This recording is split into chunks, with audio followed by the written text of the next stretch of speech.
Welcome to In the Envelope, a podcast from Backstage, the #1 resource for actors and talent seekers.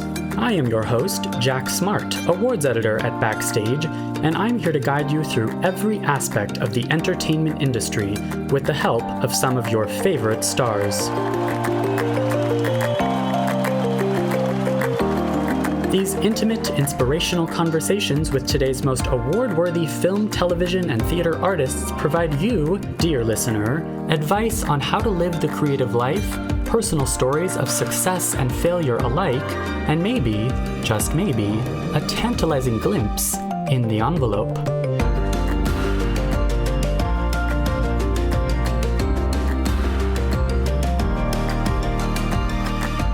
As actors of color, the best you can do is try to navigate those situations as you always do, with as much class and dignity and grace as you can. But also don't beat yourself up a ton either because you didn't create this system. You're just trying to do the best you can too.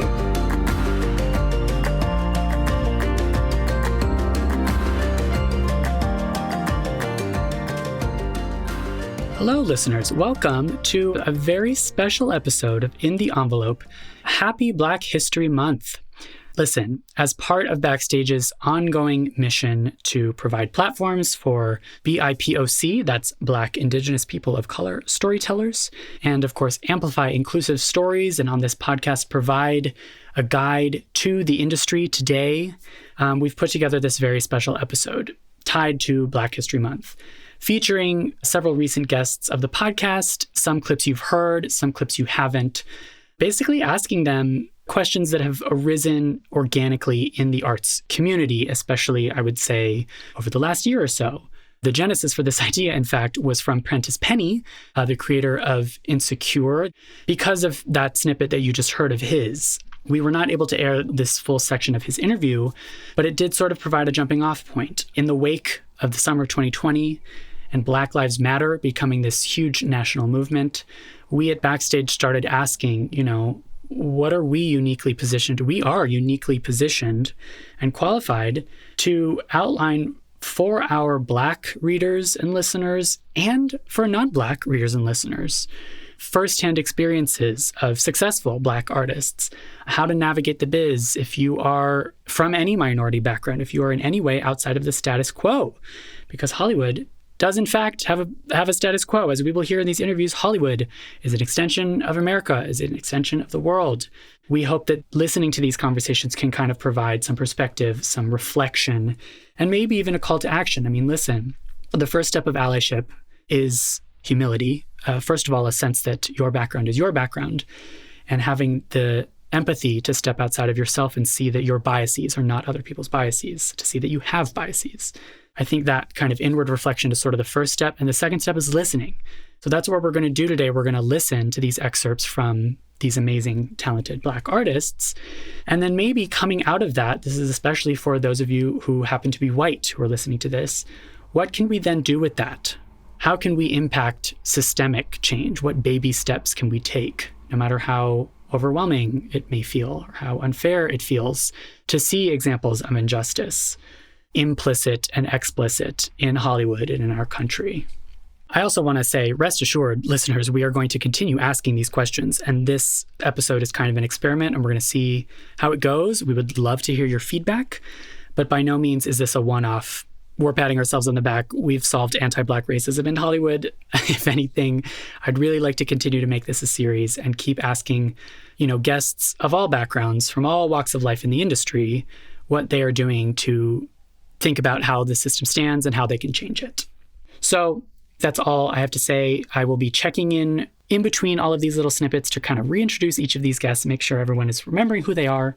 I also just want to thank them, all of the artists featured on today's podcast, including, you'll hear at the very end, from casting director Destiny Lilly. Thank you so much for joining us, Destiny.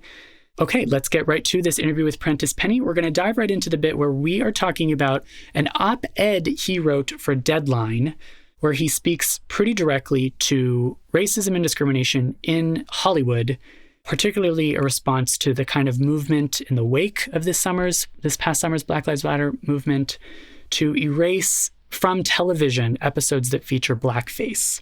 We're going to jump right in. 2020 Jack and Prentice, take it away.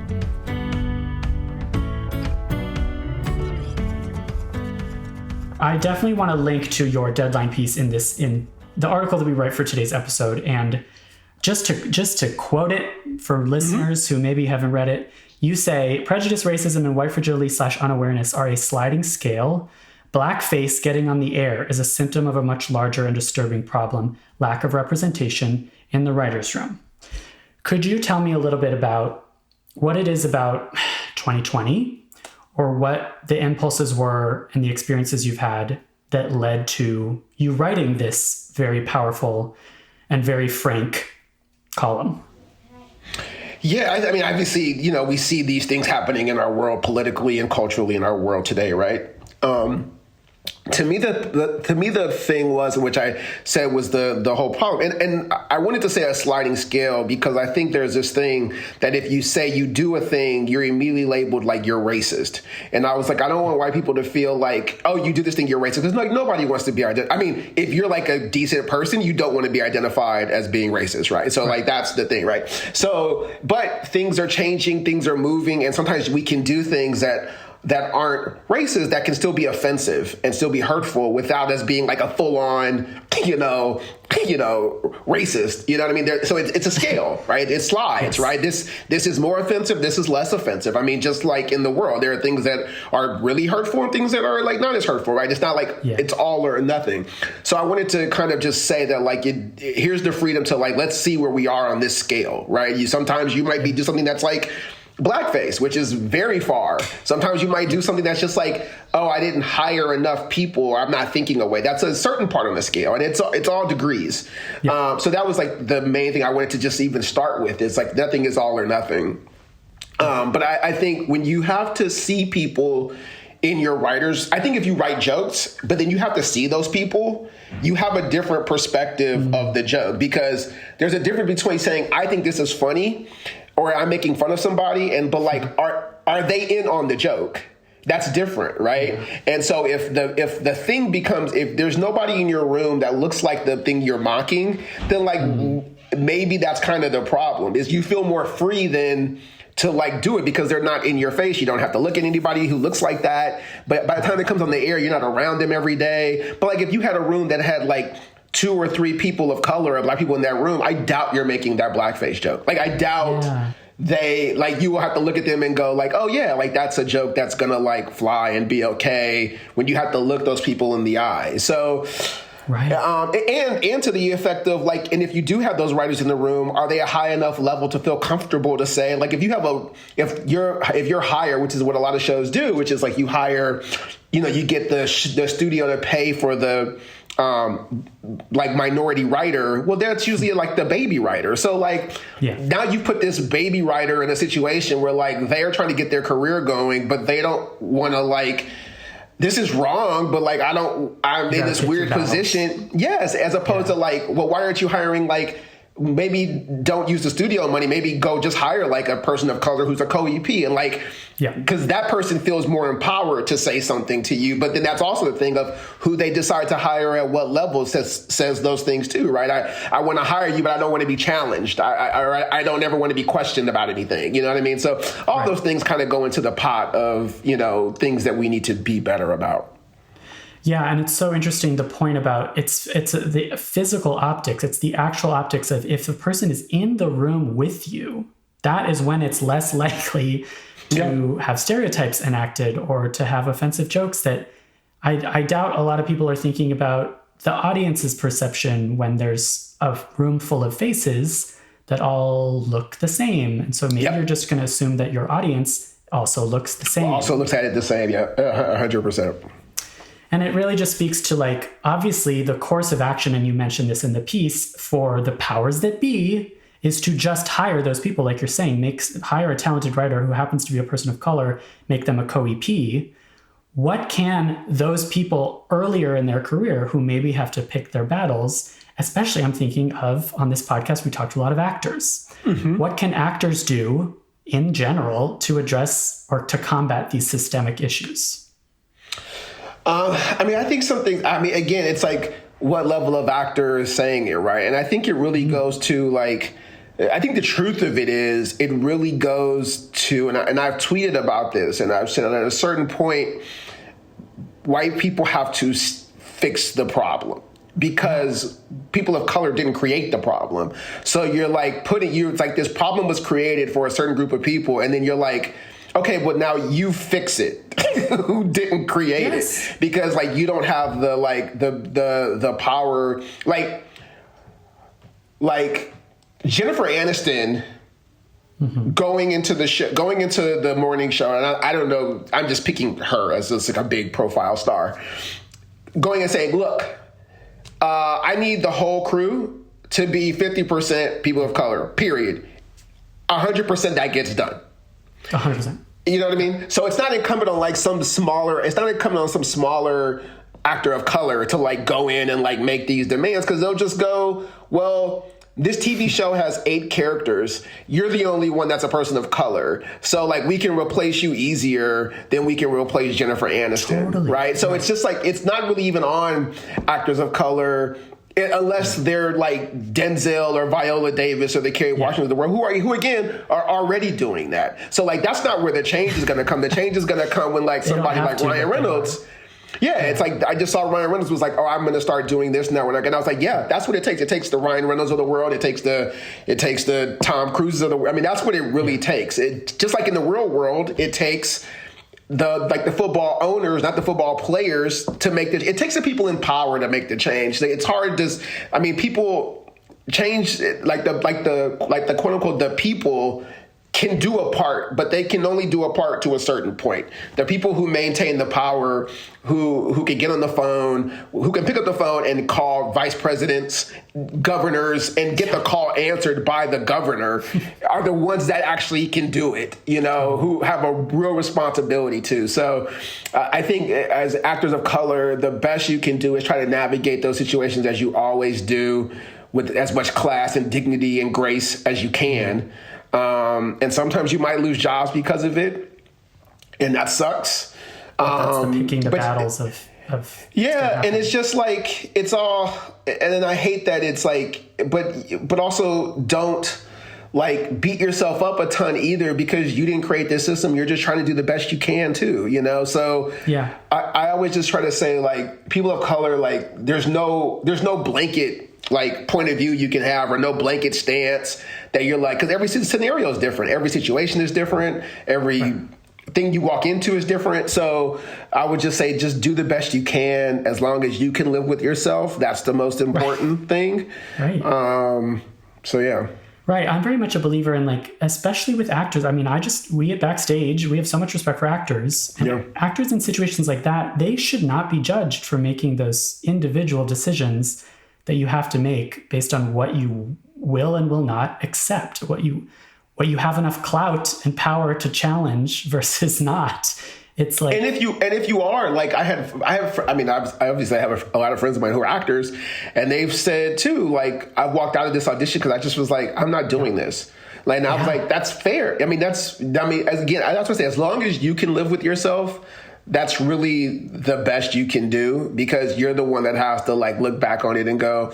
And there's been jobs I've not taken as a writer, because I just was like, I don't want to write this. I don't want to do this. And it just was what it was. And so because I was like, I can't live with myself knowing I'm doing that. So yeah. And what's interesting is that those stories, I feel like they don't get told. Specifically the stories of walking out of an audition or turning down a job. Like those aren't typically what you go to the press to talk about. Maybe it's a little sensitive. It's a little bit like everyone's just trying to make their project. But I kind of feel like people maybe need to hear more of the no's, of the no, I turned this down and this is why. But it's tough. I guess it's tough because what you don't want to do is like feel like now you, like, let's say I had a friend of mine that had an audition for a show years ago on a cable network that's like a pretty prominent cable network. And he was just like, for a big show. And he was just like, he's like, I'm not doing this. He was like, I can't even, he's like, I read it. And I was just like, I can't even go and audition. And he had done a bunch of stuff. And he was just like, but also if I go out and like say that, now the casting director won't bring me in because I did this thing. Then the network, when they have their other shows, they're not going to want to mess with me. So it's like, again, it's like when does it ever go great for the whistleblower? What's totally. And it's like, it's not really incumbent upon the whistleblower. It's like, look at Colin Kaepernick. It's like, that's the same thing. It's like, he did a thing and now he's penalized for the rest of his life because of this stance he took. It's like the powers that be get to go on and all these other people get to go on, but it's like, it shouldn't be on this one lone person to like bring down a system. It should be on the system to fix the system, So it's the same thing when like a girl gets assaulted and you're like, somebody goes, well, she shouldn't have been wearing that. It's like, that's not the question we should be asking. The question we should be asking is, why did this person feel okay to do this? So the question I would ask is like, why did this network feel it was okay to like empower this show or empower that showrunner to write that thing, exactly.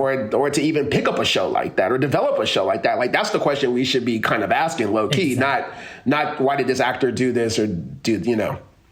It's addressing the root of the problem rather than like a branch. The sliding scale is so apt because, as you're saying, it's not, black or white is not the phrase to use here because that's confusing, but it's not a binary of like, that is racist and that is not. There's so much more that requires, but of course we tend to want to put a label on something. This is bad, this is good. Like you're saying. And we're human beings and no human being is all, one thing, it's just like, there are things all of us, there are things that we're more conservative about. There are things that we're more liberal about. I mean, we're all in shades of gray. Nobody is all one thing, bad, good.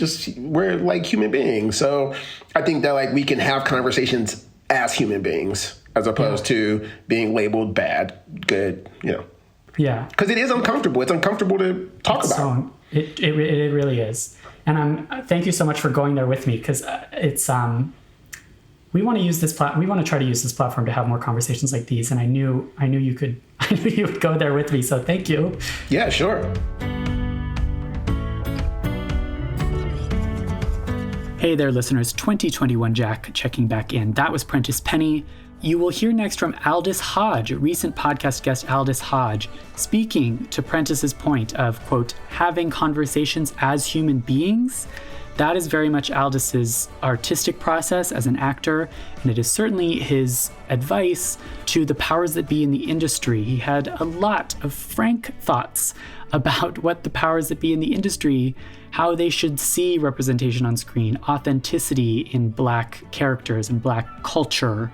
We are going to excerpt just part of our very long interview. Aldous and I spoke for well over our 45-minute to an hour allotment in this interview. This is producer, entrepreneur, recently SAG Award-nominated star of One Night in Miami, Aldous Hodge. It's constant preparation and growth and learning. As an artist, you have to be a consummate student because the moment you stop learning is the moment your craft begins to die. Yeah. And I believe that with all of what we contribute as an artist, a lot of times people seek mostly what to get out of it for them, what to get out of the experience for themselves, but you're going to get something out of it regardless. What makes you great is what you can figure out to contribute to the craft. What are you pushing into it, And case in point, with roles in certain things, like I said, athletes and playing thugs, that's actually, there's nothing wrong with that. There's absolutely nothing wrong with that. It's the context behind it. Are you giving me this opportunity because that's the only way you see us? Because athletes are fantastic. Look, Black culture, we have shown up and shown out. And you see basketball, football, baseball, tennis, We dominate in so many areas athletically in a beautiful way that cannot be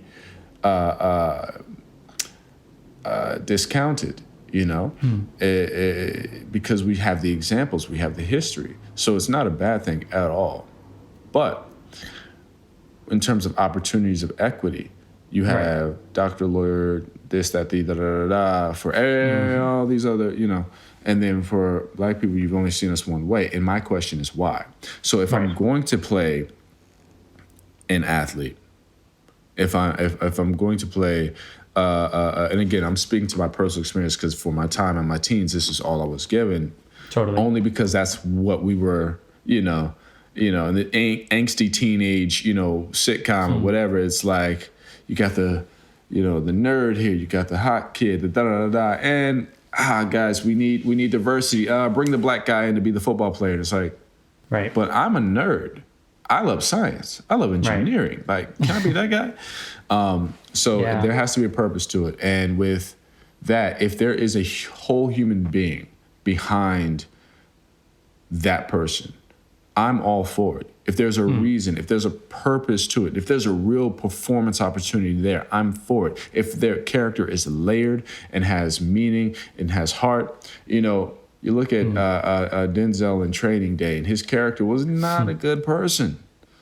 No. He was layered and conflicted, and he was awesome and brilliant. He wasn't a common thug. He was a human being that made some really outrageous choices. That's what I want. But if you want me to be a common thug because this is what you personally believe Black people are, you know what I'm saying? So for actors, I say weigh out the value of it, because it's not just the archetype of the role particularly. It's the purpose behind the role, and why is it? Are you getting an opportunity, or are you allowing someone to use your Black ass? It's basically what I'm saying. Totally. And in fact, it's also that's so empowering for actors, because what you're saying is, like, actors have maybe innately, or maybe it's a skill you got to grow, the ability to assess that. For lack of a better word, authenticity. Like, you have the ability to assess, is this serving the story in a way that is true to the story? Or is this the creator making some negative stereotype, or checking a diversity box, or having a limited view? Exactly. And I tell you, it's not an easy pathway. It's one full of sacrifice, but it is one that has gotten me exactly to where I am today. So that is all the advice I know to give. Right.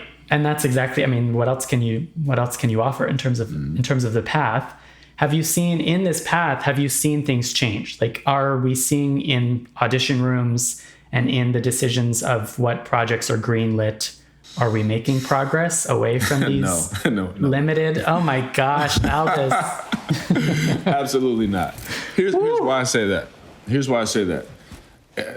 The fact that you have to ask the question shows that we haven't changed. Absolutely. Okay. Great. Yeah. Real change.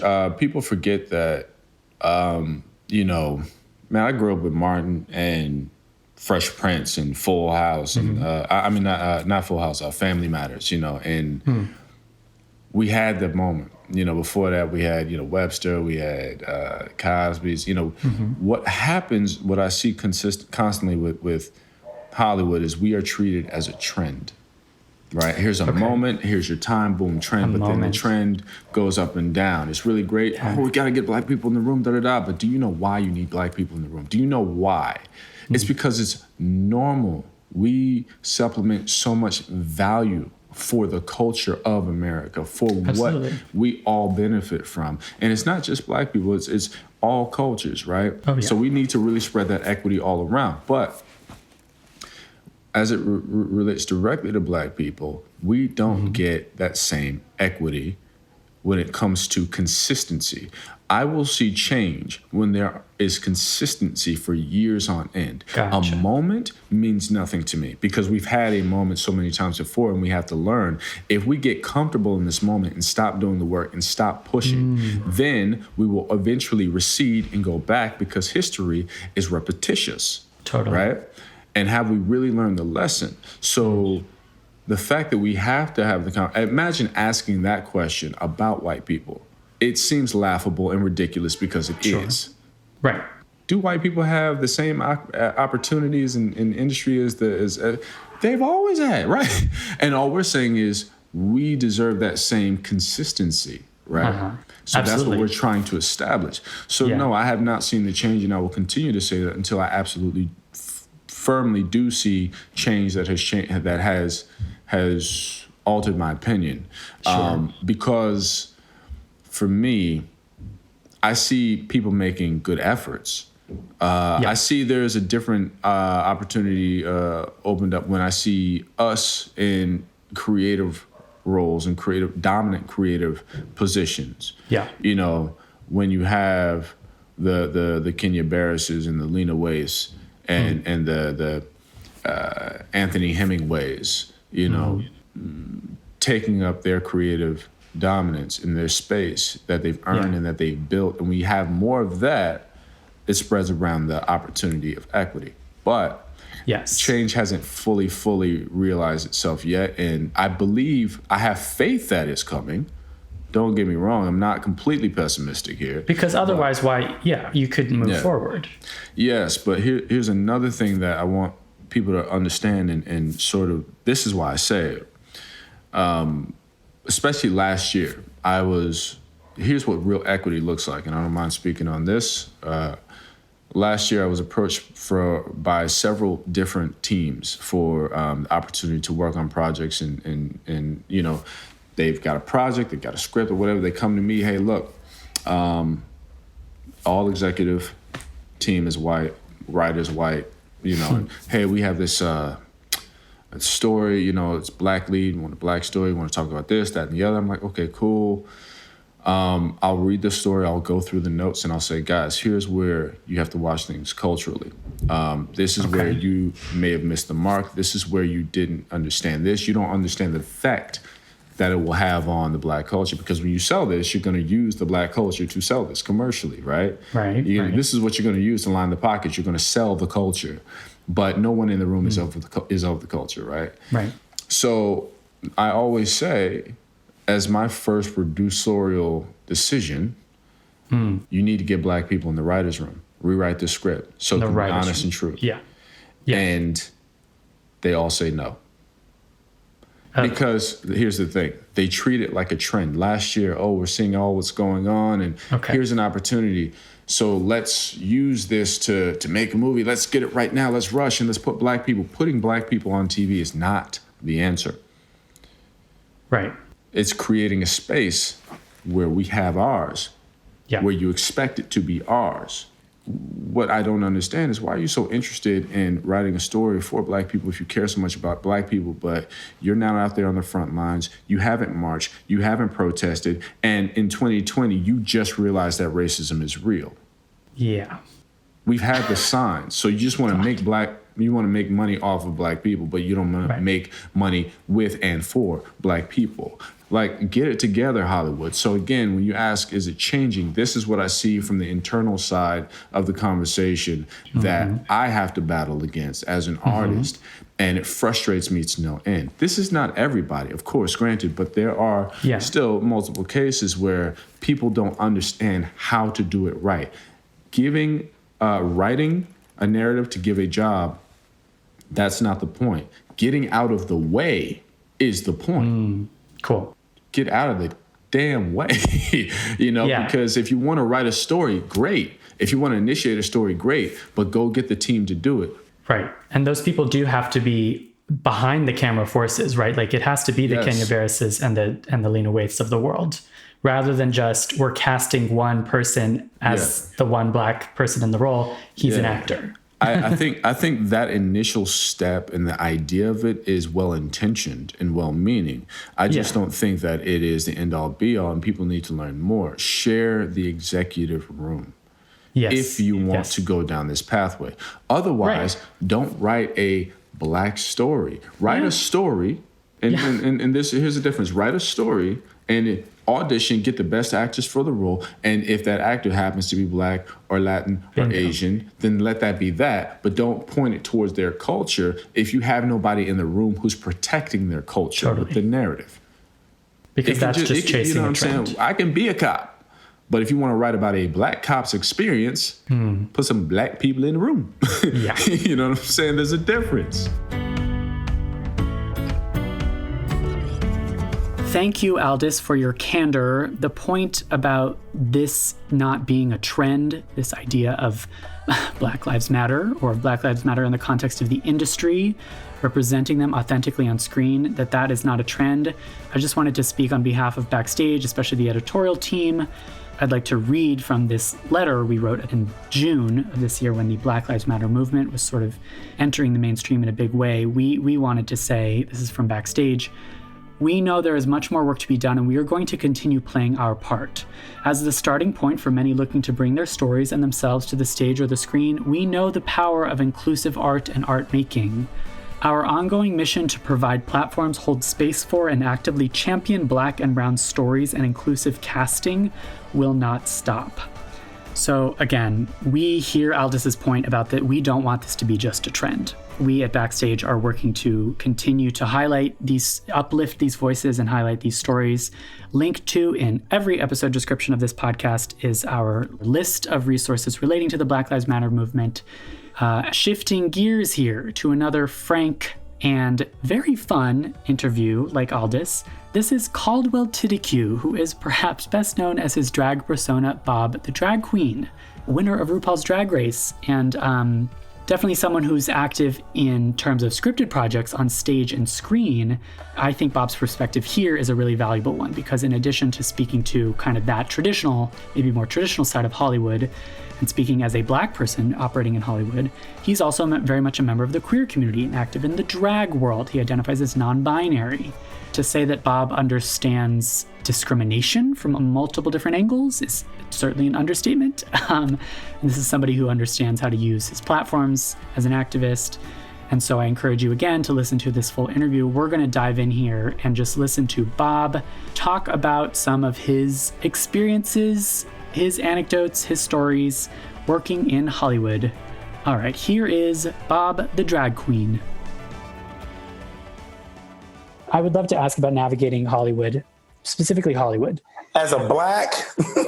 as a non-white person and as a non-straight person, I don't know. I surround myself with queer people of color. So sometimes I am blithely unaware of what it is like in these streets to I haven't lived in Columbus, Georgia in so long. I forgot what it's like to be a Black queer person when you're not surrounded by, queer people of color and trans people and artists. I've forgotten about that. Yeah. And then we released the trailer for We're Here. Girl, let me just say, the HBO Twitter is not the same place as the world of one of Twitter. The Game of Thrones fans are not the same people. It's a different breed. That's a new community for you. It is. And I was like, are these all bot accounts or do people really feel this way? This really what's popping off right now. Yeah. I know that in terms of I don't even know where to start. Even with little stuff like makeup, the hair department, how you look on camera, the way they will write in your voice. You'll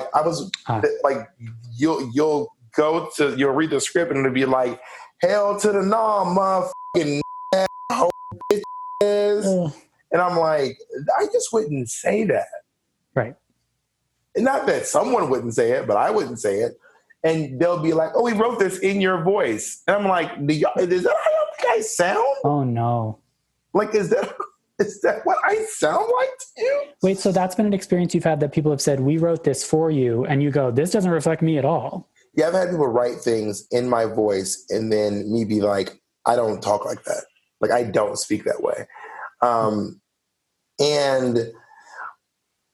I had a discussion with one of the actors from Brooklyn Nine-Nine about what it's like to have a voice of a community that may fit into, because I will say this, I do sound Black.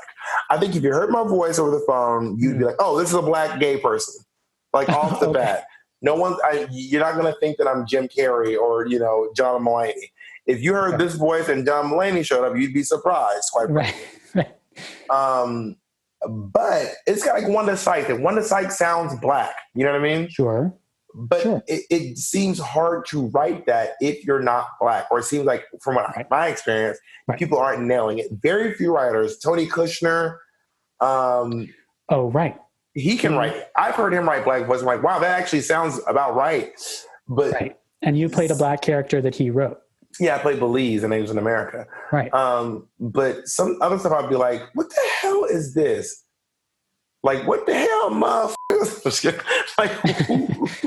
Who wrote this? And you've seen that in Hollywood.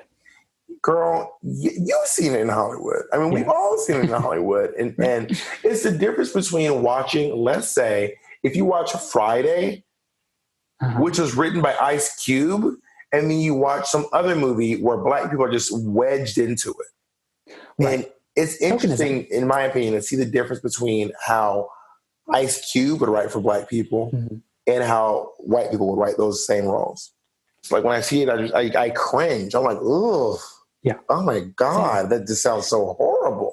Right. And like you said, like I've seen it too. Like we can pick up on that. You ever see gay characters written and the character's like, yes, Miss Mama, Miss God, Miss Pro. And you're like, we don't all talk like Laganja Estranja on season 5 of RuPaul's Drag Race. Right. And by 5, I mean 6. But like that's were you about to drag me? You were about to be like, actually, it was 6, Mom. But also, to be fair, we don't all not talk that way. I mean, there are moments where I will, like, there was a moment on We're Here where I was walking down the street and they were like, just walk down the street how you would, by the way, We're Here is not scripted, just as a reminder. Yes. They were like, just walk down the street how you would, like, you know, like voguing or whatever. And I said, you think I walk down the street voguing? Is that how you think I walk down the street? Was it like a director? It was some producer. And I was like, I walk down the street very similarly to how you walk down the street. Uh-huh. And walk down the street voguing. This like how you normally would, you know, like voguing. And I was like, what is it? And I remember saying it, I said out loud, is that how you think I walk down the street? Like I walked from the van to here. Did you see me voguing? Right. I just walked over here. Yeah. You know what I mean? I may have had a little swish in my step and a hint of sugar in my tank, but I wasn't voguing. Like I look gay, but I don't look, you know, I'm not every day of my life isn't a scene from Pose. Right. Well, Pose is actually a great example. Like I just keep thinking we have a ways to go when it comes to, I mean, you mentioned these gay roles. There's the flamboyantly gay roles. There's been like 3. There's been Jack McFarland and, you know, a couple supporters in movies. And that's Pray Tell, but also Pray Tell is written into a extremely queer world. Jack McFarland is also written into a queer world, but also even in that show, there's only one flamboyant queer. I'm right now in my group, we're all Jack McFarland. There's one Will. Yes, exactly. There's not one Jack. There's one Will, and everyone else we're all sheing and hurring and yesing.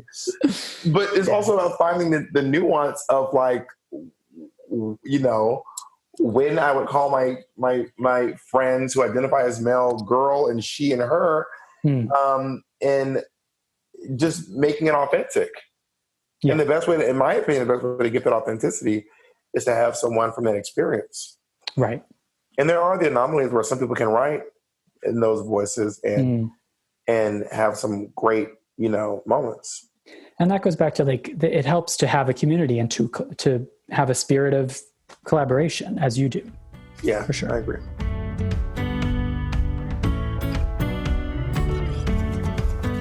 Hi, listeners. It's Jack again. That was Bob the Drag Queen. Up next is another guest who, like Bob, is an expert on all things discrimination in the industry, then and now, for women, for Black people, for minorities outside the status quo. This is producer, actor, director, writer extraordinaire Rashida Jones. We were so excited to book her to speak to these exact issues. Rashida Jones, of course, probably best known for her work in Parks and Recreation, in many an indie film and TV comedy. This year she starred in #BlackAF from Kenya Barris on Netflix, and the Sofia Coppola movie On the Rocks. We're going to jump right in with the big question. What is the state of Hollywood today?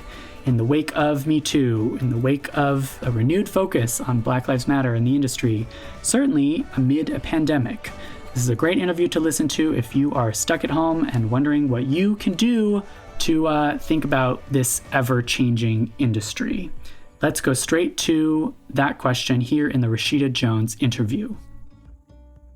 I think of you as someone who's very much got your finger on the pulse of the industry, which has gone through not just this year. I'm thinking about Hollywood in general. A couple years ago with Time's Up, or this year but just more and more, there's a renewed focus on representation in media and racism even in the industry. You know, what would you say is the state of the industry in 2020? What are the reasons for hope? And then what else can we do? What else can I do? And what can specifically actors do? Well, you know, I guess the good and bad news is I think the state of the industry is in flux. Yeah. A lot of transition. You know, I think we're all sort of grieving this idea that movies and movie theaters are less and less like how things are released. But there's way more content, so that's really great. And also, there's an opportunity right now to storytell from all different places that never got attention before. So that's incredible in terms of representation. You're just going to get, it's like on trend right now for studios and networks to buy stories that are kind of outlying stories of people that haven't had a voice before. So that's really good. I hope it's not a trend. It should stick. But I also, my biggest concern is that the people who are at the very top of the pile in this business, they don't really care about the day-to-day, like they don't care about the working class actor and they don't care about the working class writer, and they don't, meaning like, you know, there's a whole middle class of performers and creators that are not benefiting from these huge deals that you're seeing across the board. And, you know, those people are the fabric of the industry, those people and the crew behind the scenes and in front of the camera. And I'm concerned that we are so excited about the gold rush of opportunity that's coming in with tech that we are missing the fact that that an entire industry that kind of doesn't give a shit about art and is really about tech is calling the shots. That's my concern. That's what I think we keep our eye on. These great deals and this great representation, like beware, because I just am concerned about what that will do to the business at large when we give away. And beware all is the advice. It's important to just keep having these conversations and like keeping an eye on it. Yes. I had not thought of it as working class, like a middle class of artists that I think also kind of reflects what's happening in the country, where also in our country, there's a lot of people at the top that are remaining at the top. And right. Yes, right. Like people, and by the way, lest we forget that tech billionaires have gotten richer during the pandemic, richer, doubled their wealth. Like that's problematic. And even if they do create jobs and even if they do create opportunities and they do seem to be champions of diversity, they're still hoarding all the money, you know? Yeah. That's why you feel distrustful of those kinds of their motives, because the proof is in the pudding. Exactly. If they're getting richer, then exactly. So that's obviously like, you know, when it comes to acting jobs, that feels like way far away from where the thinking is. But I think as an industry, it's going to be our biggest challenge is how do we survive? Like I still don't understand why we don't all just like own our own stuff. Like, you know, there was United Artists. Like, where's our version of that? Where is like, that's my call to arms. It's like, own your content. I don't know how that happens. I don't know how we do it, but it does feel like artists should be funding their own work and benefiting from their own work. And then I would say, you know, just on a day-to-day, in a day-to-day way, you know, just continue to protect each other and advocate for each other. Like, I think set is a very weird place where lines are blurred. And I think the reason, you know, Me Too was successful was because people got to line up and support each other as they said things out loud that were scary and they felt like were going to ruin their lives and their careers. So we can't be afraid to speak up because we feel like we're going to be unpopular or we're not going to get cast again or we're not going to get jobs again. Like, we have to keep pointing to what's wrong. And like, you know, I will privately say to my friends and hopefully publicly someday, like, hey, like, how does everybody feel about taking these giant deals from tech companies? Like, we do realize that, you know, there's some problems there, right? Like, as creators, because, you know, you have to say something. And then similarly, you know, with exploitation and, you know, and power dynamic exploitation, you have to continue to say something. It's not okay just because it's the standard. Like, it's okay to be like, hey, you know what's not cool is that. And like, let me say something and let me find a friend and they can hold my hand and let me say something. If you are listening to Bob and Prentice and Aldous and Rashida and thinking, oh my gosh, I'm only beginning to understand, or I have already understood and it's just being further ingrained in me just how deeply systemic these issues facing people of color and facing Black people in Hollywood and by extension the country and by extension the world are, and you are not alone in feeling that way. Listen, I hear you. what to do with that information and how to use your energy and your resources, which are finite, how to look around you. You know, first step is reflection and introspection. Next step is listening to these perspectives. I think here we are at the part of the show that is kind of this third step. What can you then do? What are the calls to action? It's probably baby steps, and that's okay. If you feel overwhelmed by all of these issues, that's okay. I hope that hearing these voices kind of helps point you in the right direction. This next interview is with Justin Simeon. He speaks for actors, certainly. He has a lot of praise for actors in his full interview, but especially for writer, director, creator types, particularly those whose backgrounds and stories are not as represented in mainstream entertainment. Justin Simeon is another queer artist. He's very determined. He's made it his mission. He talks a lot about his artistic mission to tell authentically queer Black stories. This whole interview is primo advice, and I think it's a good example of like, all right, I'm hearing from these perspectives. I'm ready to dig deep and think about what I can do. His advice speaks directly to that. Let's go straight to the part of this interview where we're jumping in where Justin is advising storytellers on navigating Hollywood as both an entrepreneur, marketer, businessman type, and then also as like a creative artist, and how those are one and the same. If you don't know who Justin Simeon is, I encourage you to look up the film and the Netflix series Dear White People. And again, please listen to this interview in full. It's a really, really valuable one. Let's jump right into it with Justin Simeon. I think our listeners, especially those just getting into the industry, I feel like on this podcast, we've even talked before about the idea that you got to get good at the business side of things. You got to be good at networking and being able to sell yourself. And then there's the artistic creative side of things. But you're saying there's artistry and creativity to be found in figuring out how to sell your products and sell yourself. Absolutely. I don't think look, you can do it however you want to do it. For me, segmenting myself into all these different people doesn't, help that much because I'm already a bunch of different people. That's the truth about how psychology and trauma just work. If you're an actor, you already know you got trauma, but especially if you're a person of color or you're marginalized or you're a woman or you're dealing with something on top of just being a human being that for whatever reason wants to create, you're already segmented, and the goal of your life is going to be to integrate and be a whole person. So instead of going to a room as half of yourself or a third of yourself or an eighth of yourself, go into every room as yourself and do the things that you want to do because you are clear on why you're doing them and what it's all for.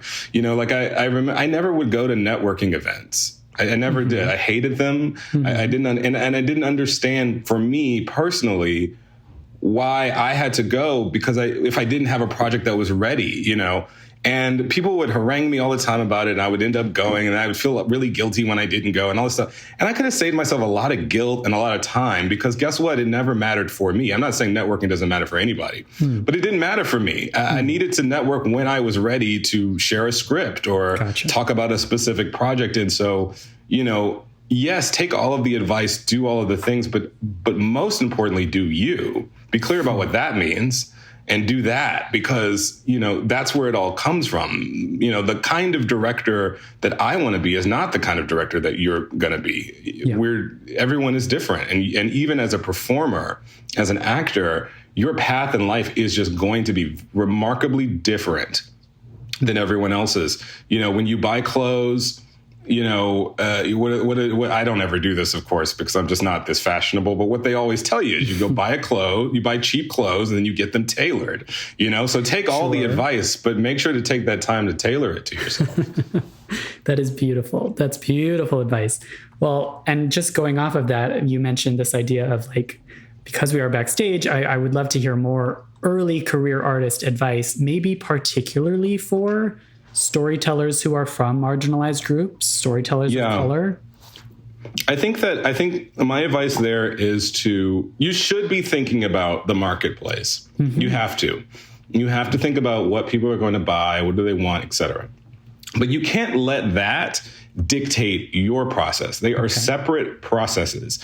This is very, very, very important because if all you're allowing yourself to do and think about creatively are the things that you think are going to get you where you want to go. Right. Well, then you're going to, by the time you get to where you're going, you will have completely lost all joy in the creative process. And I'm speaking from experience, and I'm speaking from experience, and I'm echoing a thing that everyone I know of who has, so-called made it, had their big break, has experienced that, yes, I'm doing all these wonderful things that I've wanted to do my whole life, but I don't even remember why this is fun. Well, that's because you've completely shut off the part of yourself that just wants to create because it's fun, and because it's play, and because it's satisfying to your soul. And that's the part of you that becomes more and more valuable as you so-called make your break. And so don't ever get rid of that part of you that just wants to put on a show for two people, or just wants to do it because it's fun, or just wants to play dress up, or just wants to be a kid. Don't ignore that part of you. Don't say, no, that's not going to sell. No, that's not going to give me this job. No, I have to do this. You got to balance out those two voices, because I'm telling you, you need the voice that's thinking about the outside world to make it, for sure, to break in. But once you're in, you got to remember who you are. You got to remember what your individual spirit is saying. All that woo-woo stuff really matters on the other side, because then when you're in front of a room of people who are waiting for you to give them a creative direction, well, you have access to your creative instincts. Because it's not about making it at that point. At that point, it is discovering, should the wall be blue? Damn it. Should she be crying in this scene? And who is going to tell you that information if not for that inner part of you that, just likes doing it because it's super fun?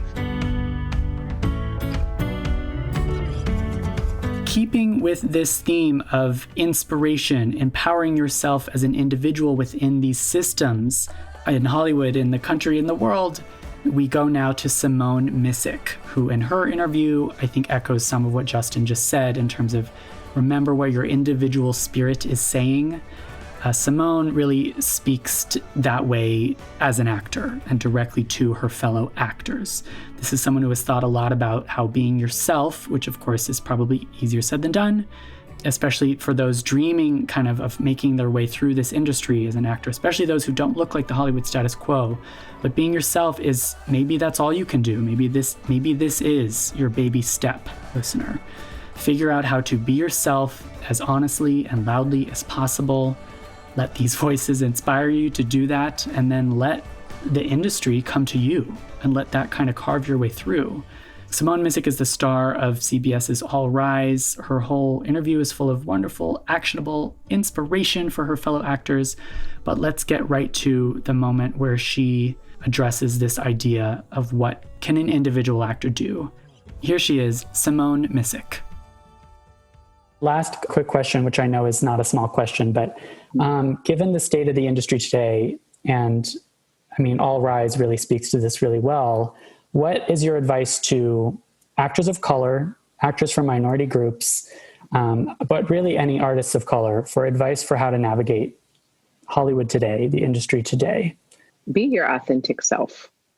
I spent so much time trying to fit into a commercial idea of what I thought people wanted to buy, what they were looking for, from everything from my hair and the way that I wore it, to the way that I dressed, to trying to be a certain size, to the way that I presented myself in a room. And it was so inauthentic to who I had spent my entire life becoming.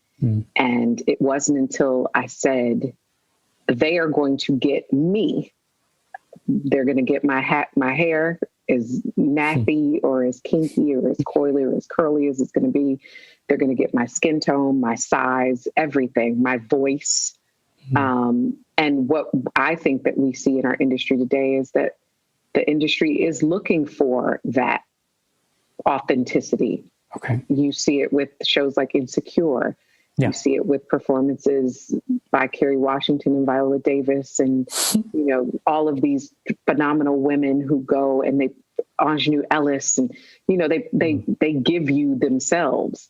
The beauty of Lovecraft Country was how authentic and specific it was to that culture and those people.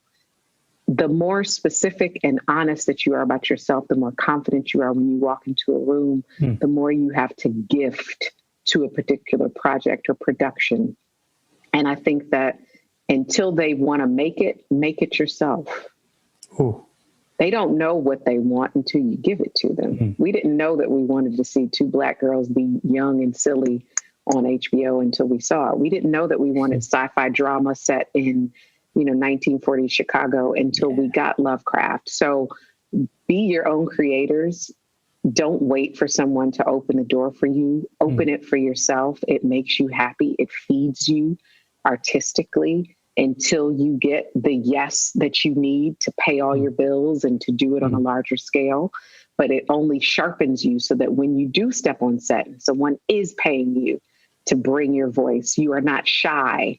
You are not afraid to share it. You don't feel empowered. You don't feel like the token. You feel like the person that is meant to be there to bless that project.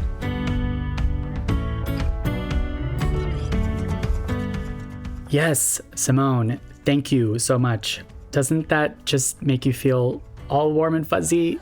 The industry is looking for that authenticity. Yes, this is such great advice. That idea of taking these personal steps to get to know thyself, where you are in the industry and how far there is to go. Quote, open that door for yourself. I mean, that's beautiful advice. Again, for listeners of all backgrounds. We are coming to the end of this special Black Voices in Hollywood episode. Let's hear now from Jonathan Majors.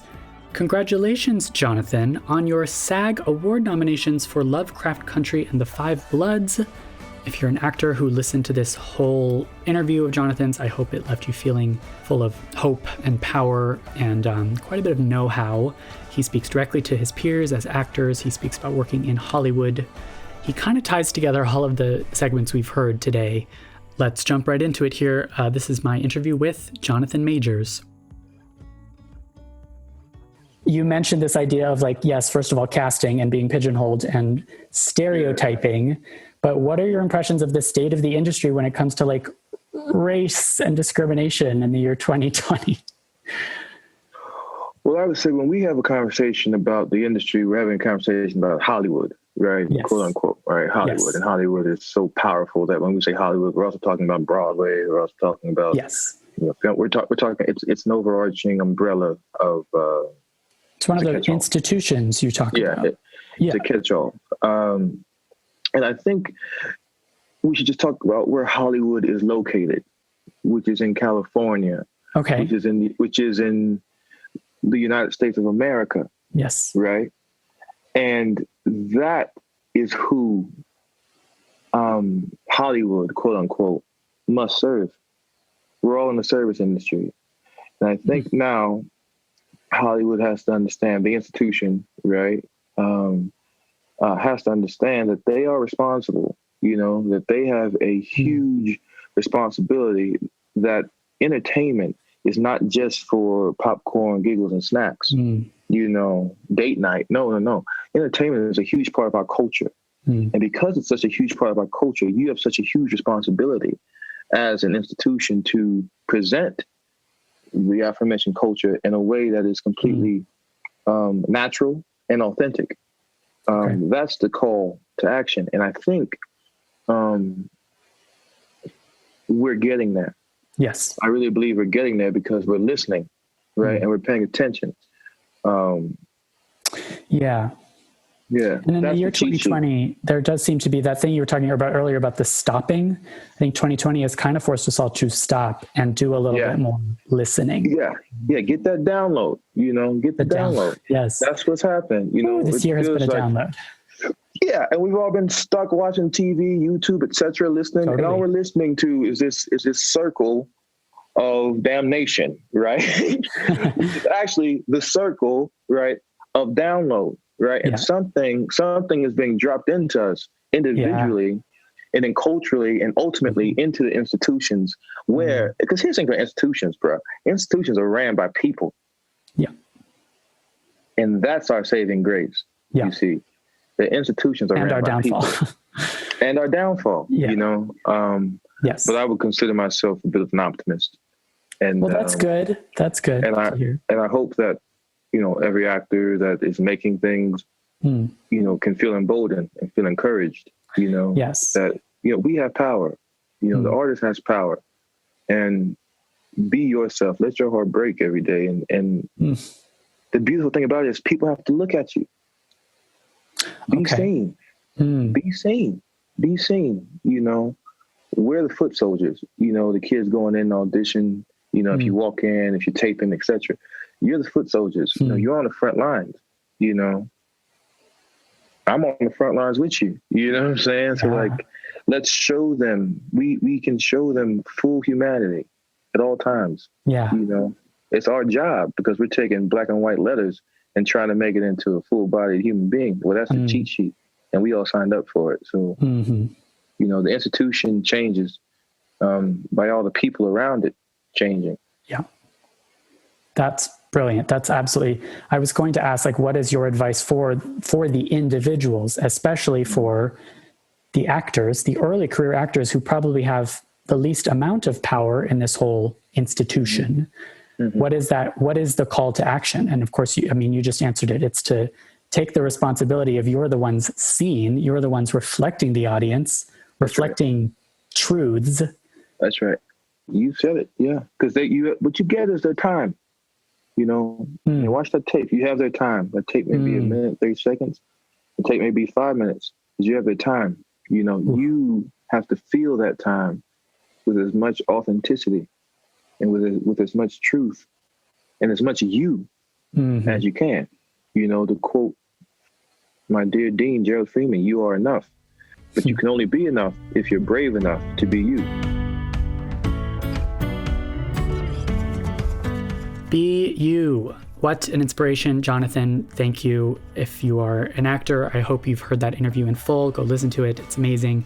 And thank you to all the guests for joining us for this very special compilation episode of In the Envelope. We have a couple more voices to hear from, including next up, the great Janet Mock.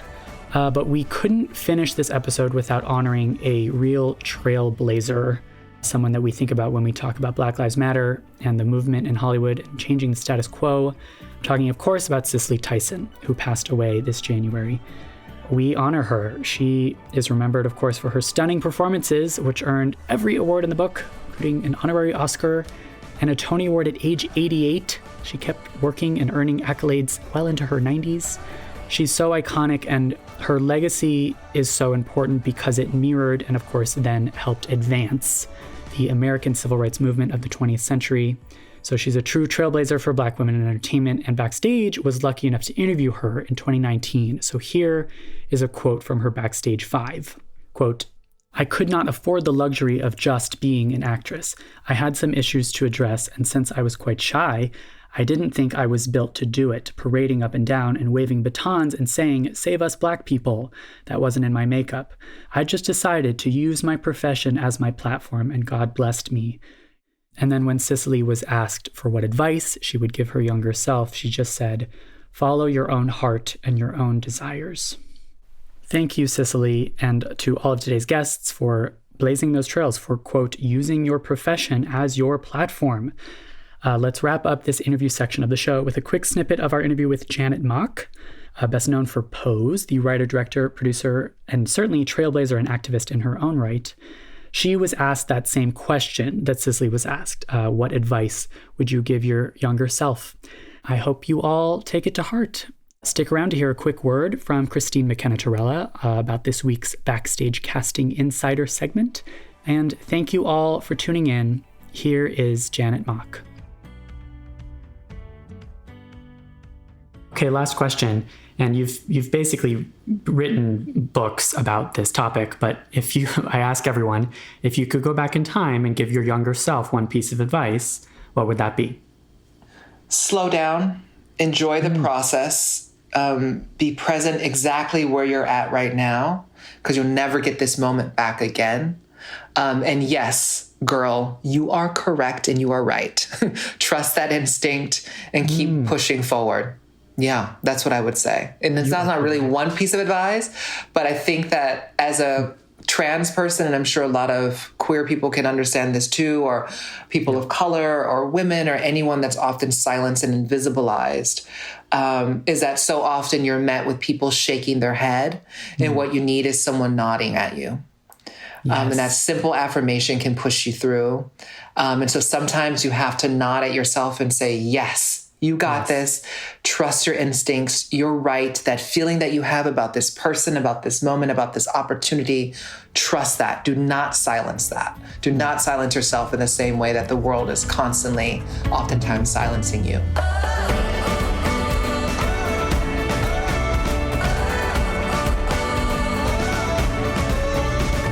And now it's time to hear from Christine McKenna-Torella, our Backstage casting insider. I will let her take it away. Hi guys, Christine McKenna-Torella here. This week I've asked Destiny Lilly to be a guest casting insider. Destiny Lilly is an incredibly talented New York casting director who sees herself as a creative matchmaker who brings directors, writers, and producers together with actors and talent to birth new and exciting partnerships. She's an advocate for actors in the room and believes the casting process can be a positive experience for people on both sides of the table. I couldn't agree with her more. She's also on the board of directors for CSA, which is Casting Society of America. And you may remember her from Backstage's Diversity and Inclusion panel conversation with CSA back in October of 2020. She's a super busy lady, and we're excited to include her voice on the Black Voices in Hollywood episode. I'll be back next Thursday, but until then, break a leg in all your auditions and have a beautiful week. Here's Destiny's thoughts on this week's episode. Hi, I'm Destiny Lilly, and I'm a casting director.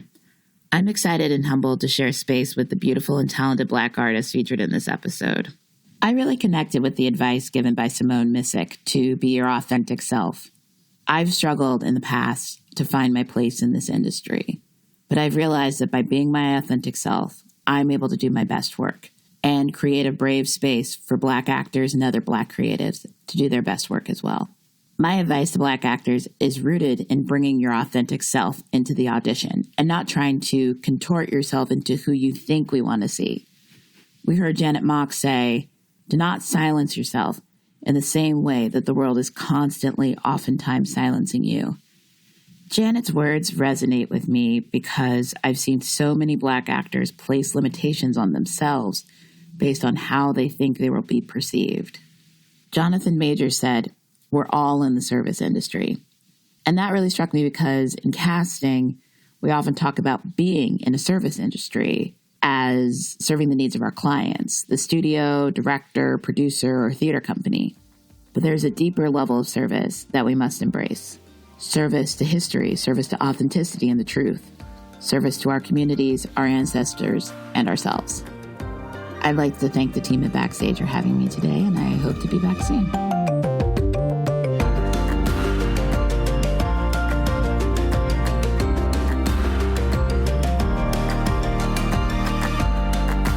In the Envelope is recorded at Lotus Productions and Hyperbolic Audio in New York City, and Soundbox LA, Mark Grouse Studios, and Buzzies in Los Angeles.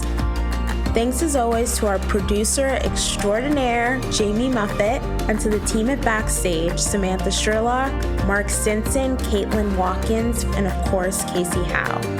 Visit Backstage.com, and don't forget, you can subscribe to Backstage by using the code ENVELOPE at checkout for a free trial. That's right, 100% free.